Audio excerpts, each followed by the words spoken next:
नमस्कार, तेज हरियाणा पर एक अहम अपडेट के साथ शुरुआत करेंगे जो कि नवनिर्वाचित तमाम सरपंच पंचों के लिए एक बड़ी खुशखबरी है। करीब 6.5 सालों के बाद गांव में पहली बार गांव की सरकार के हाथ में बागडोर आने जा रही है।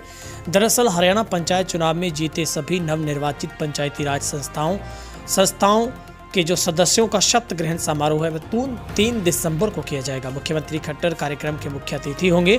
सभी सरपंच और पंच ग्राम स्तर पर ही वीडियो कॉन्फ्रेंसिंग के जरिए जुड़कर जो शपथ है वो लेंगे। पंचायत समिति के सभी सदस्यों की ब्लॉक हेडक्वार्टर पर और जिला परिषद के सभी सदस्यों की जिला हेडक्वार्टर पर शपथ दिलवाई जाएगी। 3 दिसंबर शनिवार को सुबह 11 बजे सरपंच व पंच को गांव में ही पंचायत सचिव द्वारा, ब्लॉक समिति मेंबर्स को ब्लॉक में एसडीएम द्वारा और जिला पार्षदों को जिले में डीसी द्वारा शपथ दिलवाई जाएगी। आपको बता दें कि प्रदेश में पंचायती राज संस्थाओं के चुनाव में नवनिर्वाचित सरपंचों व पंचों को अब गाँव में ही ग्राम सभा की बैठक आयोजित करके अधिकारियों द्वारा शपथ दिलवाई जाएगी। व्यवस्था परिवर्तन करते हुए ये नई पहल की गई है। पहले सभी सरपंचों पंचों को किसी एक स्थान पर पूरे हरियाणा में एकत्र करके वहां पर शपथ है वो दिलवाई जाती थी। पंचायती राज संस्थाओं के नवनिर्वाचित सदस्यों को शपथ दिलवाने को लेकर सरकार की तरफ से जो ओथ समारोह है वो आयोजित करवाए जाएंगे। लेकिन पहले अक्सर होता था कि किसी एक जिले में एक बड़े स्तर पर कार्यक्रम होता था जहां पर अक्सर धक्का मुक्की और भीड़ भाड़ में सरपंचों की मुलाकात सीएम से तो नहीं हो पाती थी। लेकिन अब सरकार ने इस पूरी व्यवस्था को परिवर्तित करते हुए ये तय किया है कि आखिरकार गांव की सरकार को लेकर गांव में बहुत ज़्यादा बेहद उत्साह होता है, क्योंकि ग्रामीण लोगों के लिए अपनी बात कहने का एकमात्र माध्यम पंच और सरपंच ही होते हैं। सरकार पंचायतों को जो ग्रांट देती है उसके लिए जवाबदेही भी इन्हीं की होती है।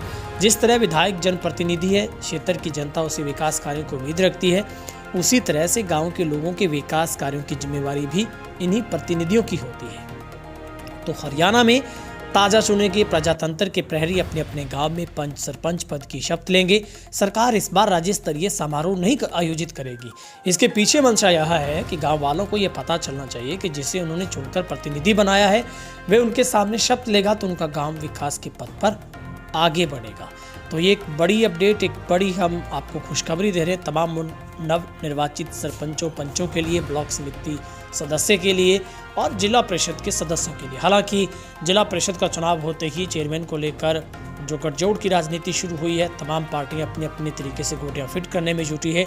और सिरसा की बात करें तो यहाँ पर सबसे बड़ी दूसरे नंबर पर पार्टी इनेलो के बाद आम आदमी पार्टी बनी है, जिसके पास 6 सीटें हैं।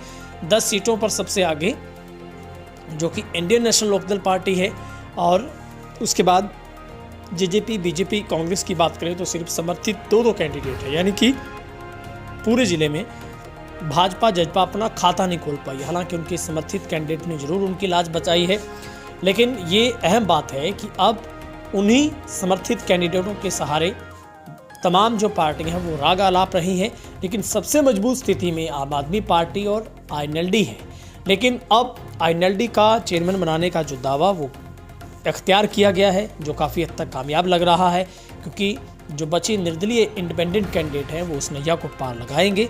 लेकिन उसके बीच में सबसे बड़ी खबर यह है कि 11 बजे 3 दिसंबर को ही जो ग्राम पंचायत लेवल पर जो एक वर्चुअली एड्रेसिंग होगी, जहां पर मिस्टर सीएम ओथ दिलवाएंगे तमाम उन जो भी सरपंच नवनिर्वाचित हुए हैं उनको और वीडियो कॉन्फ्रेंसिंग के जरिए। और यहाँ पर सिर्फ सेक्रेटरी वगैरह ऑफिसर्स होंगे, लेकिन जो ब्लॉक स्तर पर ब्लॉक समिति मेंबर है वहाँ पर एसडीएम उनको दिलवाएगा शपथ। लेकिन जो जिला परिषद सदस्य हैं उनको डीसी डिप्टी कमिश्नर की तरफ से जो शपथ है वो दिलवाई जाएगी। बहुत बहुत शुक्रिया। इस खबर को आप जरूर शेयर कीजिएगा।